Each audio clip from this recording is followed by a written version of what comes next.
Hey there, teacher colleague, and welcome to the ultimate guide on how to pass your upcoming Foundations of Reading exam. In this lesson, I'm going to present every single thing that you need to know in order to pass. So, without further ado, let's get started. First, let's get a clear picture of this exam. The test confirms that you will receive 100 multiple choice questions along with 2 open response essay questions. You will have a total of 4 hours to complete this entire exam, and that might sound like a lot, but time moves fast, and so you probably want a game plan for how many questions and how much time you have per question. So let's go over that right now. So management and time management is going to be super important. So how should you break down these 4 hours? Let me give you my recommendation and my strategy. So you want to aim to spend about 90 seconds on each multiple choice question. That gives you 2.5 hours for that section, and this is going to leave you with a solid hour and a half for the 2 open response essays that you need to write, which breaks down to 45 minutes per essay. Now, this therefore will give you the time to think and plan and write and complete the entire exam. So this test is organized into 3 different content areas. We call these sub areas. And the first and the largest, this is called the Foundations of Reading Development. This covers everything from emergent literacy, such as think about phonological and phonemic awareness, concepts about print, all the way to phonics, word analysis, as well as fluency. Now, this is the core part of the test, and it counts for 45 multiple choice questions. Of the 3 sub areas, this is the biggest, and this is the one you want to spend the most amount of time to study for. Now, sub area number 2 is all about the development of reading comprehension. So once a student can decode the words, remember decode means to read, you need to understand how do our students think about, how do they understand what they are reading. So this section of your exam covers other content areas. You can think about academic language, vocabulary development, and specific skills needed in order to analyze both literary and informational text. On exam day, informational texts might also be referenced as expository text. So on this section, you can expect to receive 33 multiple choice questions, all about sub area number 2. Now let's move on to sub area number 3. And this section covers reading assessment and instruction. This is the practical application part of your exam, and it assesses your ability, your knowledge, your understanding for how to measure student progress in reading, and then how to apply evidence-based best practices in your instruction. Think here multi-tiered systems of support, how to differentiate your instruction to meet the needs of all of your learners, whether those are advanced readers, struggling readers, English language learners, and then choosing the appropriate assessment for the skill that's being taught. All right, so now let's go ahead and dive into this section right here. I'm going to call this a masterclass on how to answer the multiple choice questions. Of course, extremely important. So let's get started here. Success in this section isn't going to be only about having the best understanding of the content knowledge, but it's also going to be really important just to understand the design of this test, and so that you can use your knowledge and you can take apart the strategy that I'm going to provide you so that you have an advantage on test day. Now, in this part of my presentation, I want to give you all of the patterns that I noticed from studying and dissecting the official practice test. I'll put this in the link in the description, but you have access to it. It's public, and it's a great resource for understanding the exam that you are likely to get on test day. So let's go over how the test taker has made their practice exam. So first, let's talk about making an educated guess. What happens if on test day you read a question, you look at answer options A, B, C, and D, and you really don't know which one to choose? You need to make an educated guess. So I analyzed all 100 correct answers on the official practice test and in the answer key that they provided. And as you can see from the information down below, this is actually an incredibly balanced exam, which doesn't help you out. However, I did see that 27 questions were correctly answered as option C. That's the most, whereas 26 were B, 24 were A, and 23 were D. What does this mean? There's no magic answer. Of course, statistically, you will have the highest chance if you make an educated guess at letter C, but it's a very balanced distribution.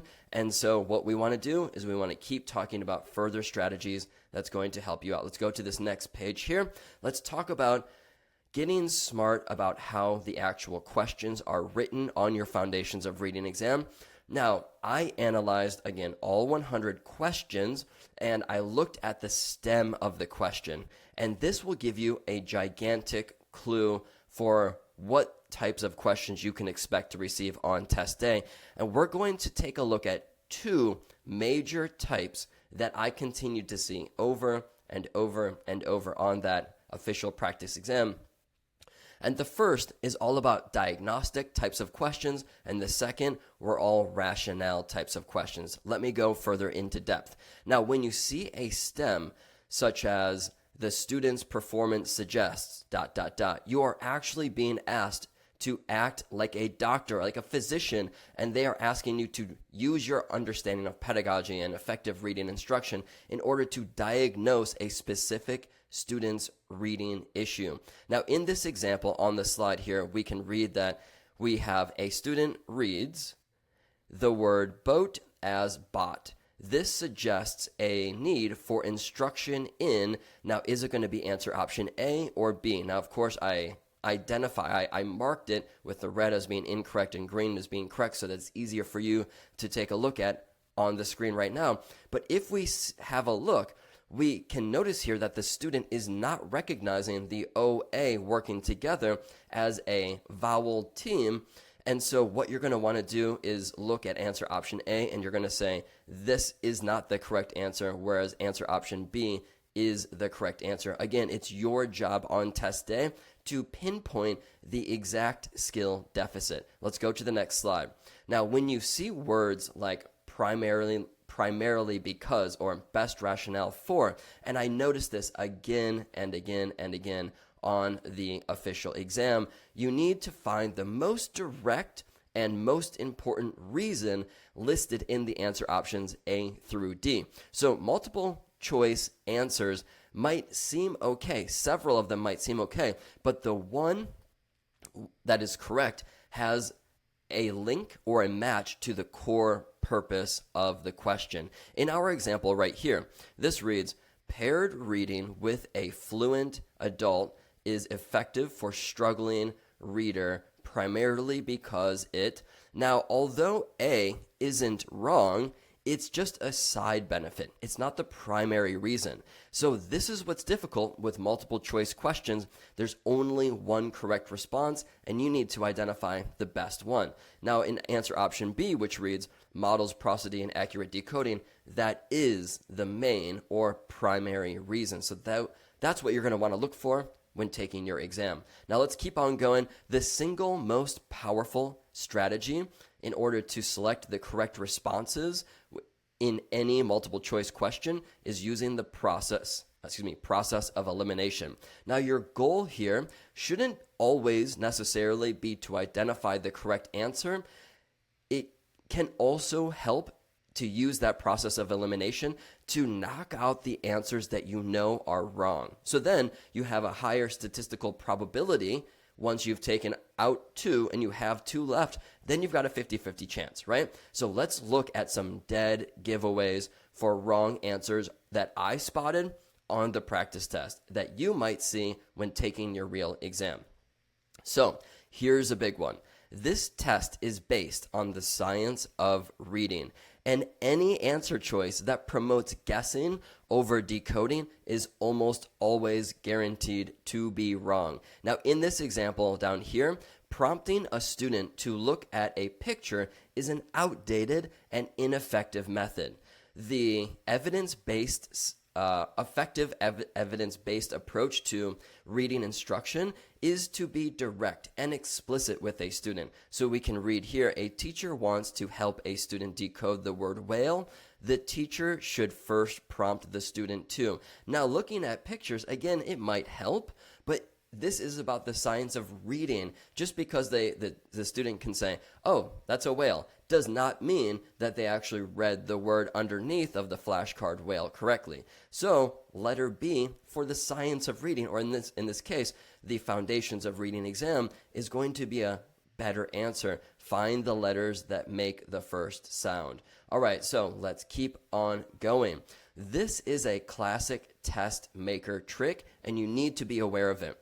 So pro tip number 2 is to find mismatched concepts. Now, a wrong answer will oftentimes use a legitimate educational term, but in the wrong context, so it's not matched correctly.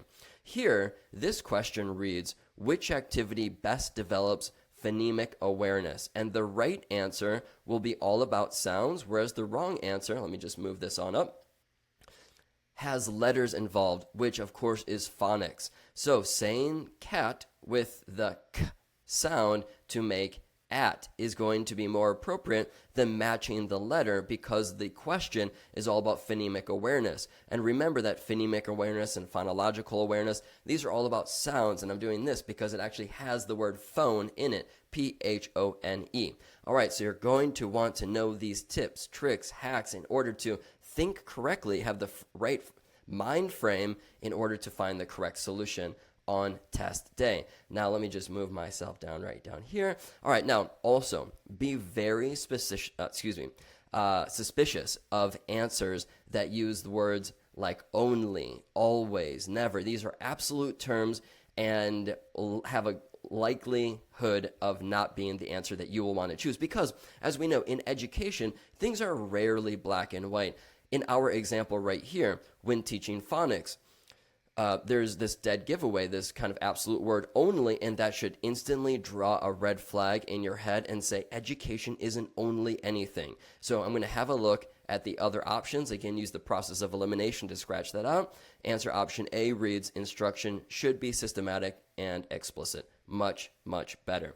All right, so moving on. Now what we want to do is lock in the key vocabulary. After studying all 100 practice test questions, I identified the absolute most key, most important vocabulary terms that you need to know for your exam, and I just want to give them to you right here. Now, of course, these are just the terms and the definitions. You also need to understand how what it is, how to teach it, how to differentiate your lessons to meet the needs of all students, and then how to assess for it, and that's all in the study guide. But this is just the key definitions and their terms that I just noticed were the most important in this practice test. So having a look first, remember that phonological awareness is the big umbrella term for hearing and playing with sounds in a language. Now, this includes bigger chunks like rhymes and syllables, whereas if we go to the next word, we have phonemic awareness, and this is the most advanced and most critical part inside that umbrella of phonological awareness. This is the ability to zoom in on the smallest individual sounds. Remember, these are called phonemes. So moving on forward, let's go to the next slide here. Here we go. Now, in order to help you get crystal clear for test day, let's recall that a phoneme is the smallest unit of sound that you can hear. Here in this case, we have the word ship, and you can hear 3 different sounds. That SH comes together to make one sound, then we have the I, and then the P. And then also understand that there are 3 graphemes, and a grapheme is the letter or letters used to write that sound. So the grapheme for SH is the S and the H, and we put them together. So this is a 2-letter combination, which equals sh. Now, again, 2 letters, 1 sound. So moving on forward, here we go. Let's make sure that we have a good connection with this vocabulary. Next, let's talk about phonics and the alphabetic principle. And these two, of course, are linked. The alphabetic principle is the the fundamental concept that letters represent sounds, and phonics is the explicit systematic instruction that we, as the teachers, need to provide to our students. So if you receive a question on test day that involves looking at letters and connecting them to sounds, you need to be looking for an answer option that talks about phonics. All right, moving on. Here we go from sounds to meaning. And remember that a morpheme is the smallest unit of meaning in a word. So if we have a look at this word on the screen right here, unlocked, we can take a look at the meaning which differentiates or morphs based on the prefix if we include lock and unlock, as well as the suffix showing that it's in the past. So lock now or locked in the past, right? And then unlock, and this is the morphological part of this word with the base in the middle, the prefix and the suffix. Whereas if we move on to the structural analysis, this is breaking down and using the prefix and suffix to better understand the word. All right, next was talk about fluency, another key vocabulary and part of your exam. And let's understand that fluency is more than reading fast. It's actually not about reading fast. It's about these three components. We call them the three legs of fluency, and these are accuracy, rate, and prosody. And if we have a look on the screen, we can read that accuracy is reading the words correctly, whereas the rate is reading the words at the correct speed or appropriate speed. That means not too fast, yet not too slow. And then prosody is reading with expression. So moving up at the end of a question or using those commas to pause, as well as those full stops or the periods for a longer pause. All right, moving on next, let's shift gears to the second half of the exam. A lot of the students who take this fear the open response section. So what I want to do is give you a blueprint to pass. Now, you will get 2 open response questions when taking your actual exam.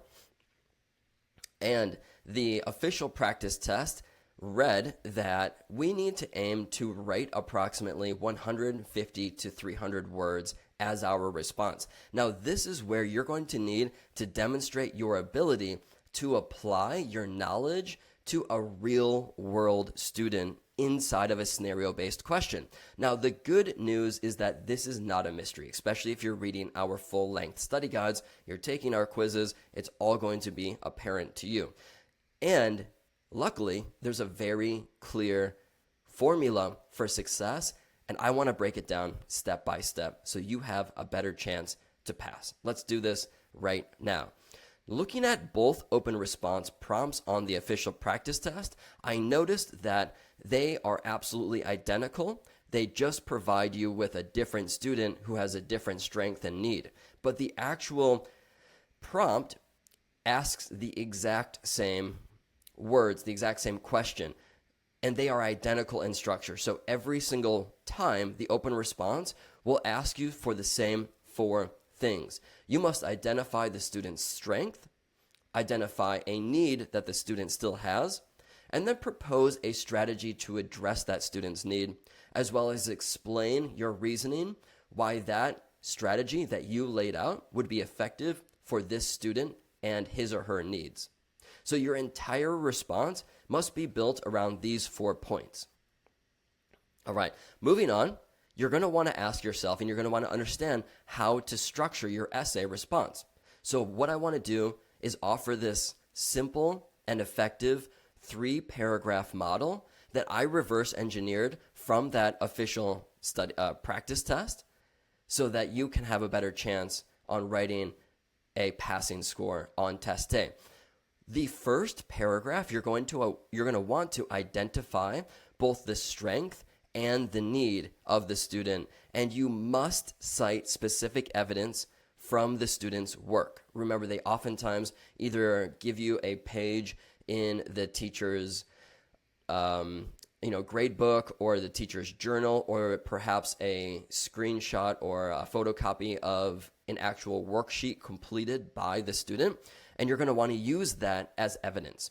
Now, in your second paragraph, this is going to be dedicated to describing your instructional strategy. And what you need to do is match the student's need with an appropriate, effective instructional strategy that will meet that student's need in order to promote or increase their skill level of that area of need. And remember to be specific. Furthermore, your final paragraph is all about the why this would be effective for this student. Let me just move this up just in case you want to take a pause of the video and read it. All right, now let's move on to the next page. Here we go. So what I did, which I think is super helpful, is I've created this template for you. And when writing, no matter who you read about, what their need, what their strength is, you can start your first paragraph just like this. The student demonstrates a clear strength in, for example, reading fluency, as evidenced by, for example, the teacher's notes when she gave an informal, informal reading test to the student. However, a significant need is apparent in, and then fill in the blank, which is clear when the student, okay, so keep using that evidence. Just provide the information right back into your response that you originally took from the essay prompt. All right, moving on to paragraph number 2. This is how I suggest that you write this. To address the student's need with the skill that you showed, an appropriate evidence-based strategy is fill in the blank. It might be echo reading, whisper reading, phrase cued cards, any of those that I have put in our full-length study guide. Just pick out the appropriate one, whether you're talking about phonological, phonemic awareness, book handling skills, fluency, comprehension, whatever the need is. Take the instructional strategy presented in our study guide and just plug it in here. This is really plug and play. Now, first, the teacher would explicitly model how to, step 1. Next, the student would receive guided practice in step 2. Moving on to your third and final paragraph, this is your rationale. This is where you explain why your instructional strategy works. So you're going to move on and say, this approach would be effective because, fill in the blank, by providing a structured routine, it will improve his or her, the student's specific skill, which in turn will support his or her, that broader goal that the student needs to work on. All right, next let's talk about how your response is actually scored. This is the rubric, and I, again, have studied the official practice test rubric, and here's what I've learned. Basically, it is a simple checklist, and what you need to do is make sure that you address all parts of this. So, step 1, you will ask yourself, hey, did I fulfill the purpose? Meaning, did I answer all 4 parts of the essay prompt? Step 2, did I cater my response to the appropriate subject matter knowledge? Meaning, did I use the science of reading vocabulary correctly? Step number 3, did I include support in my reasoning? Meaning, did I pull from specific information that I took directly from the original essay prompt? So did I use evidence from what I was given inside my rationale, my response? And then step number 4 is that step why, that why step. Step 4 is when you include your rationale, meaning did you logically connect the strategy to the needs of this particular student? All right, so here is the rubric completely broken down and listed in an easy to read format. Again, take a moment to pause the video and let's talk about this. Step 1 is all about the purpose. This is compliance. Think here, for example, just what we mentioned before. This is, did you fulfill all 4 questions of the essay? And then step 2 is the subject knowledge. Did you use terms that demonstrate that you are an expert in teaching? Step number 3 is the support. Did you use evidence in your essay response. And step number 3 is your rationale. Why would this actually be effective for this particular student? All right, final words after taking many hours and studying the official practice test. You've got this. Now you have a specific guide, structure, and format to make sure that you pass.